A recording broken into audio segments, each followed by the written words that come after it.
orchestrate their own works of art, and then I'll go on to show how I try to work in that lineage as well, and include some of these same ideas in my own work.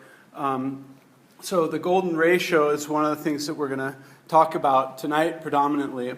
And if you're familiar with that, it is a mathematical proportion that's found in nature. It's based on a certain geometric shapes that we can see in nature. So we'll start there. We'll start with some examples like this beautiful flower pod here, orchestrated quite clearly, visibly in a pentagon. So you can see the five sides of the pentagon on this flower, and moving down this way and across that way. And it's something that you see repeatedly throughout different fruits and flowers. You see a cross-section of the apple here with the seeds coming out, reminiscent of the silver dollar, which also has the same pentagonal orchestration of its design on it. So these designs that we see in nature around us have inspired artists for ages. Here are several flowers that also share this pentagonal shape in terms of the side planes here, as well as the orchestration of many flowers sort of put together in these various other ones. So this is something that ancient people already had noticed back in the 5th century BC. Pythagoras looked out on nature and found these orders within nature, and found that the pentagon was there visibly. And upon studying more carefully the inner geometry of the pentagon, realized that when crossing the diagonals of the pentagon, you got a certain proportional relationship between its members. So if you cross two of these diagonals here, as you see on this diagram, you get essentially a long segment here and a short segment here. So if the short segment represents 1, the long segment is essentially a little bit over 1.5 times as long as that, 1.618 times as long as that. So it's not just the long and the short here, but every single one of these is orchestrated in the same way. So this other segment right here relates to this one in the same way, and so on. So there are many different shorts and longs that relate to one another in the same proportional relationship of 1 to 1.618. And if you take those two lengths and turn it into a rectangle, you get the golden rectangle, which upon sort of cutting a square within it like this, you get a remnant rectangle, which is also another golden section rectangle. And you can take a square into that and get another golden section rectangle that you see in here, and another square out of that one, and smaller and smaller and smaller as you work your way into this, the inner parts of this rectangle. Essentially, you have the self-repeating pattern of golden section rectangles, one after the next. Now, this is remarkable in a sense because if you think about it with any other rectangle, let's say this rectangle was twice as wide as it was tall, and you took out the square, you'd just have another square left over. You wouldn't have another rectangle that was 1 to 2 proportional relationship. So this is a very unique thing, unique to the golden section alone. And this pattern also, this spiral that you get from striking a quarter arch in each one of these square parts right here, is a pattern also visible in nature. Probably most famously in the nautilus shell here, which if you cut it in half, shows this perfect golden section spiral within it. You see it also in the growth pattern of certain plants here as a fern or another plant sort of unfurls its tendrils. The orchestration of the leaves in certain cacti and so on and so forth, all following this spiral that you can see here kind of from the center coming out. So these designs are prominent throughout many different aspects of nature. Here a few more. A cactus that has these larger and larger bulbs as you kind of come out from the center. Each one of them at the middle of it has the spike, and if you connect all those spikes, they all relate to the center in the same geometric pattern of the golden spiral. So this idea of the mathematical sort of self-repeating pattern of the spiral is referred to as a fractal. No matter how big or how small it gets, it could go on ad infinitum. And a great example of this is the fractal broccoli. So if you look at a cauliflower or a piece of broccoli at your grocery store, you'll see a sort of a less perfect version of this. But in what's referred to as the fractal broccoli, you'll see an extremely perfect version of this, where if looked at from the front, like we saw here in this one, you see all these same self-repeating patterns of the spiral coming out. But then you look at each one of these subforms on the form, so each one of these subcones on the major cone of the broccoli also has the same spiral. And then each one of those is made up of smaller ones that has smaller ones in turn on top of it. So it's no matter how small in you get or how wide out you pan on viewing this fractal broccoli, essentially it has the same mathematical proportion inscribed within its very DNA that causes it to grow like this. And you see this everywhere. It's not just in plants like the ones that we see here. It's in the pine cone, the same pattern here visible in the bottom of this pine cone.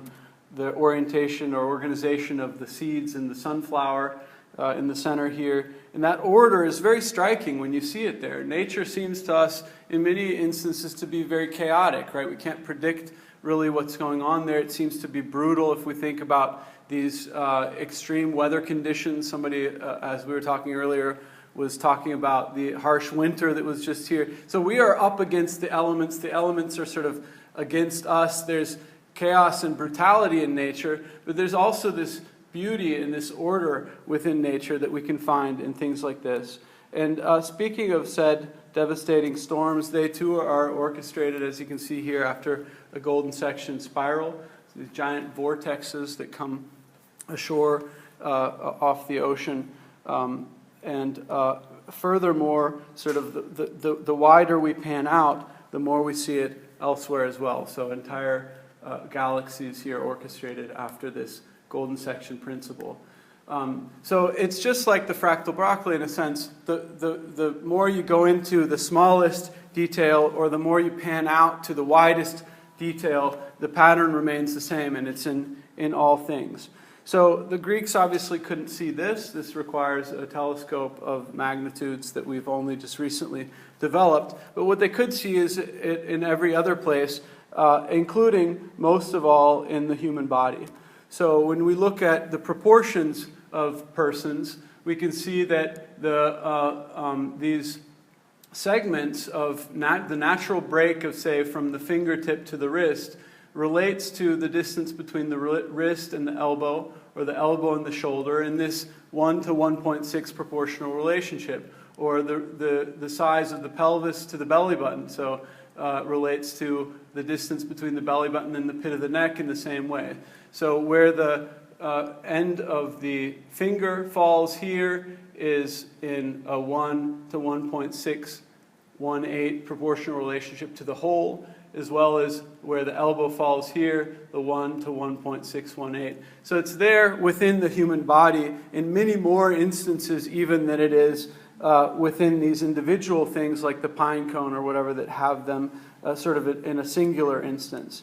So within the face, you see this also quite a bit. So you have the totality of the proportion of the head, 1 to 1.618. But then if you look at all these major landmarks, so where the inner eye ends here, for example, is in a 1 to 1.618 proportional relationship from the side of the face to where the iris begins. And there's so many others within this, where the nose ends relative to a line throughout the eyes, or the distance between the eyebrow and the eye relative to the total width of the eye, and so on. So there are innumerable such measurements, not only within the body as a whole, but also within the face and all of its parts. So in this next slide, you can see how this proportional relationship that we talked about a minute ago, the distance between the fingertip and the wrist, and then relative to the wrist up to the elbow, is one of these 1 to 1.618 proportional relationships. And the upper slide shows, on the one hand, that Michelangelo knew this. Of course, he was an anatomist, somebody who studied anatomy very in-depth, but also somebody who studied Greek sculpture and the classics very much in-depth, and knew the work of Pythagoras. So he would have been familiar with these with these proportional relationships. And what you can see at the bottom of the slide is this series of numbers here, the Fibonacci series, which you may have heard of before.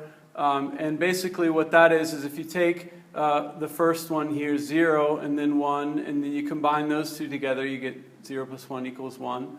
And then you take the neighboring two here, 1 plus 1 equals 2, 1 plus 2 equals 3, 2 plus 3 equals 5, and so on, all the way down, always taking the last two numbers and adding them together to get the next one.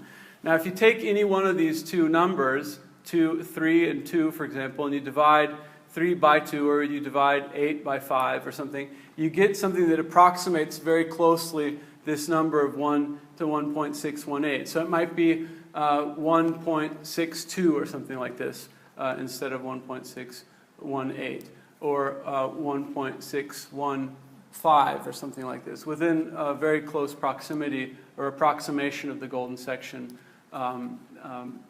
proportion. So the Fibonacci series essentially approximates this, and what you see above here is that similar proportional relationships that are bound to mathematics were discovered by Pythagoras to be also true in music.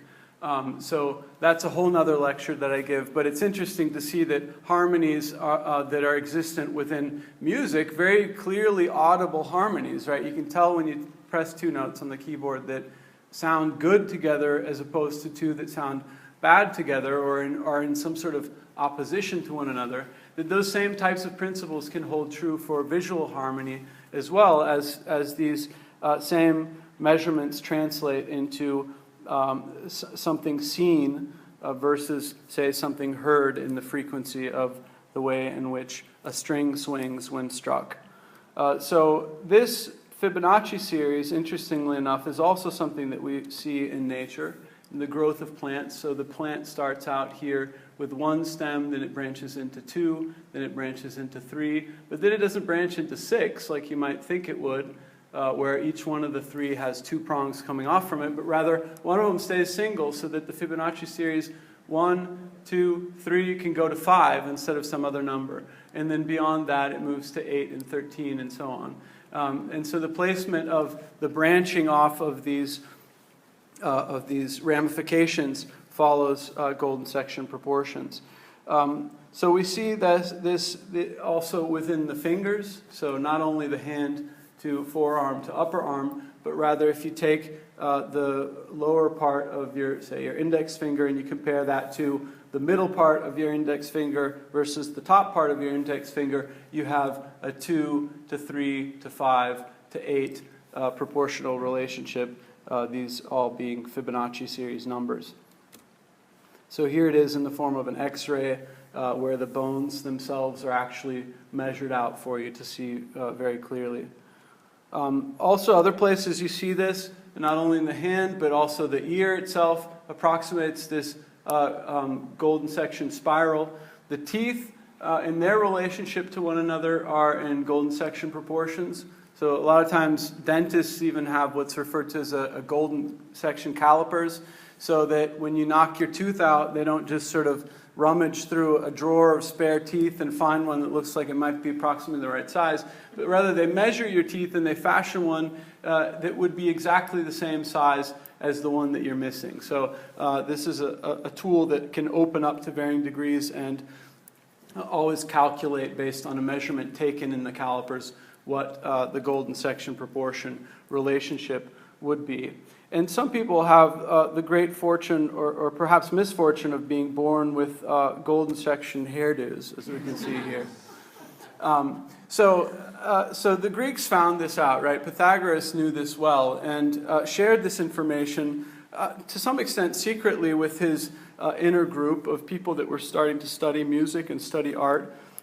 And many classical sculptures of that period bear the imprint of this beautiful set of proportional relationships.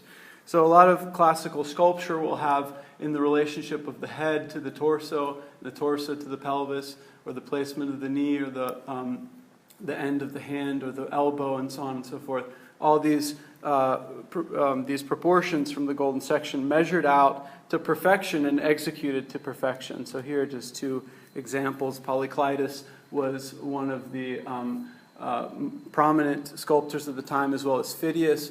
And in fact, the golden section in mathematics retains the letter phi as its symbol because Phidias, the sculptor, used it exclusively in all of his sculptures.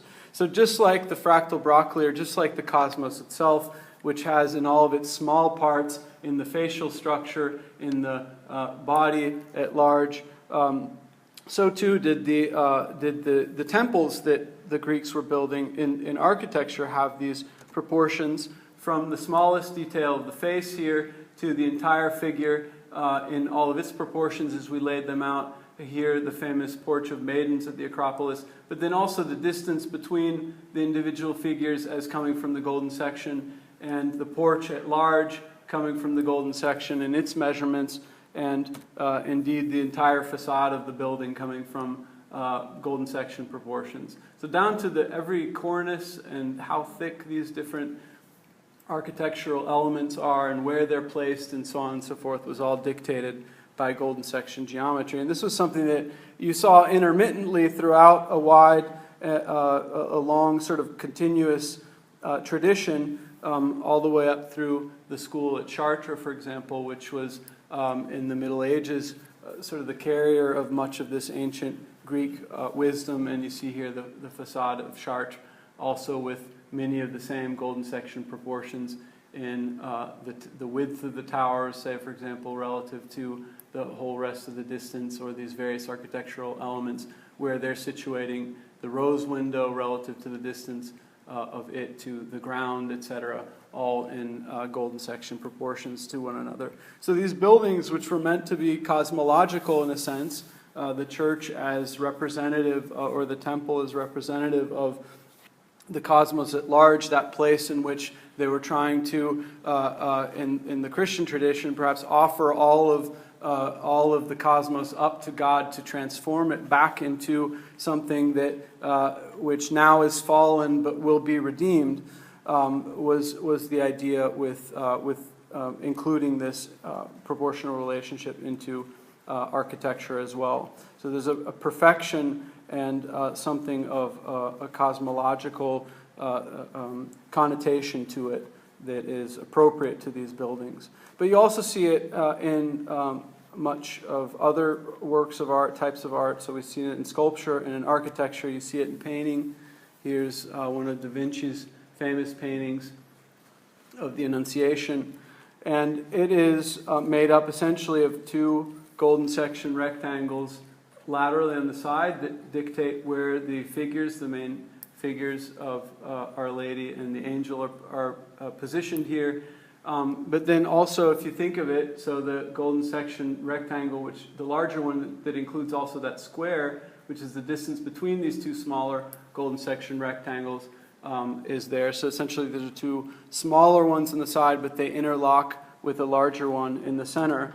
And then this central square is also comprised of two overlapping golden section rectangles that give us the placement of the horizon line, which is more or less the sight line here, as well as the end point on this wall and this block in front of the Virgin.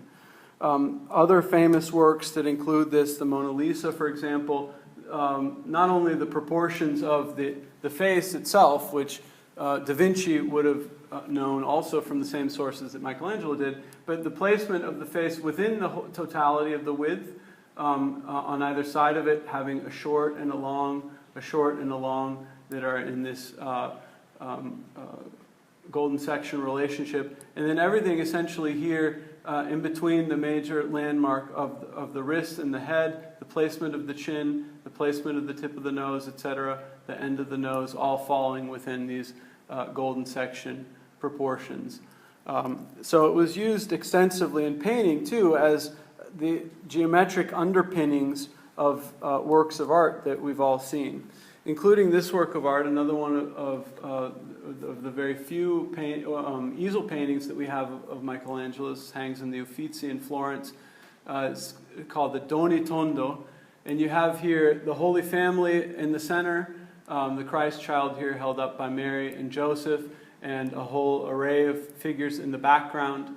But if you look very carefully at the geometric underpinnings, you'll find that at the edges of this circle, which it is, the composition touches very clearly on several points. Here at the head of Joseph, here on the other side of this wall in the back that these figures are all sitting on, here at the knee, and here as well. So these 5 points are not randomly positioned, but rather they are specifically positioned in the organization of the pentagon, which is the source of this golden section geometry. But then he also does something else very interesting, where he overlays a golden section rectangle, which we can see right here, in the center of this. So we have the circle, we have the pentagon, we have this pentagram in terms of the star within it that you can see here, going up through the legs and so on up to this point, down the arm in here, through the leg, out this drapery fold into the leg of the person in the background and so on. So all of these relationships existent within the actual landmarks of the painting. But then he also has this golden section rectangle within it that contains the spiral. So from this point here up through the drapery folds, around the arm, in through the heads, down the shoulder, and in through Mary's arm up to, again, the Christ child. So even though the infant of Christ is not here dead center in the composition, it's really kind of off to the side someplace, our eyes always kind of wind up there, and he still remains the dominant focal point because of this inner geometry that we all perceive sort of intuitively, even if we don't know about it when looking at a painting like this. So the composition just works. Other examples of this are most famously the Rose de France in Chartres as well, that has, is considered to be one of the most beautiful rose windows in all of medieval stained glass, has the same series of arches or of spirals coming out from the center, which give us some major intersections of places where the squares that are prominent in this area around here touch onto arches below and so on. So all these major intersections of the squares and the circles, or the centers of some of these circles, all these main focal points or geometric sort of focal points are aligned with one another. So this is something that has been seen throughout art and in every medium, as we've seen here in sculpture and architecture and painting and stained glass. And this is something that I use sometimes also in my own work. So just to put this into context, this is a church that I'm working with right now that is in need of some restoration and repainting, among many things that we're going to be doing in here that I won't get into in detail, but we will be doing some decorative painting also. So these windows, for example, that are arched here in the back will have a decorative painting on it. These bands across the ceiling will, as well as these squares in here. So one idea is to, within the squares, for example, on that ceiling, to include a pattern of stars. It is common to see stars on the ceiling of churches on a blue vault. Our word ceiling, in fact, comes from the Latin word caelum for sky. So celestial and ceiling have the same root, essentially. So the vault of the heavens is always seen as synonymous with the vault of the church in this sort of cosmic view of church architecture that we described briefly a moment ago. So to have stars arrayed up there, arranged up there, not in a random way like we perceive them to be, and that randomness or disorder or chaos that we perceive in the heavens as being perhaps linkable to nature fallen, that when nature is redeemed and the new heaven and the new earth are restored, that perhaps even the stars will be arranged in a perfect mathematical structure, like the seeds on the sunflower, or all these other beautiful examples that we've seen in nature in the early part of the presentation here. Other places that I've used it, I was recently commissioned to do a large painting that included a lot of figures. The most figures I've included in the painting so far. I think it was 25 all said, which can get very chaotic. And the scene itself was of the Assumption of Our Lady into heaven. And the idea was just try to orchestrate the action surrounding this in a series of overlapping golden section spirals, so that, again, here we have a focal point that's off-centered and coming down through the clouds and into these figures and through this negative space. We kind of can wind up in here. So the whole outer perimeter of this painting is golden section geometry. In the other direction, it goes the same way through this negative space, through the figures, and up in through here, as well as smaller ones throughout the center here, where we're starting on one side and sort of working our way through this conglomerate of figures. So I just included a few other shots of this so that you can kind of see the painting in its details a little bit better. And another place that I used it was in sculpture. So I recently completed this sculpture of the crucifixion for a church in Jacksonville in Florida. And the sculpture is about 17 feet tall. The corpus is about 8 feet tall, so it's a larger-than-life bronze crucifix. And my thought was that if these golden section proportions exist in the human body, but exist imperfectly in a sense, so we're all different, right? We can all line up in the room here and measure ourselves, and it'll come out relatively differently. But those basic landmarks are more or less falling along golden section proportions, that the not quite there-ness of those golden section proportions in our own selves is again due to the fact that we're all living in a world that is corrupted by the fall.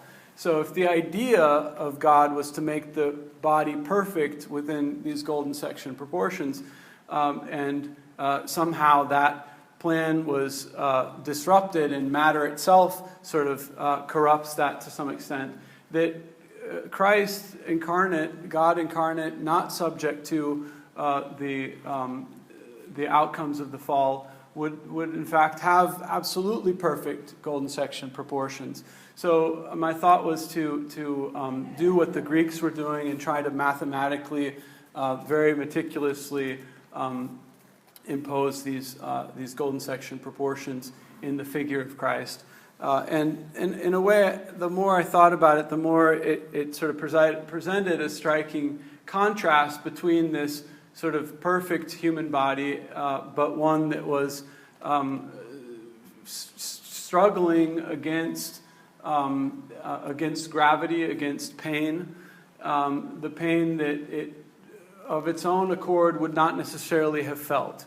So this notion of Christ taking on our sins and writhing in agony on account of his desire to rectify the fall, in spite of the fact that he is the spotless victim, became a part of the central idea here of this crucifix. So also within the cross itself, the negative spaces here between the arms and the landmark of the feet, or the top part of the cross versus the outer part, are also golden section proportions.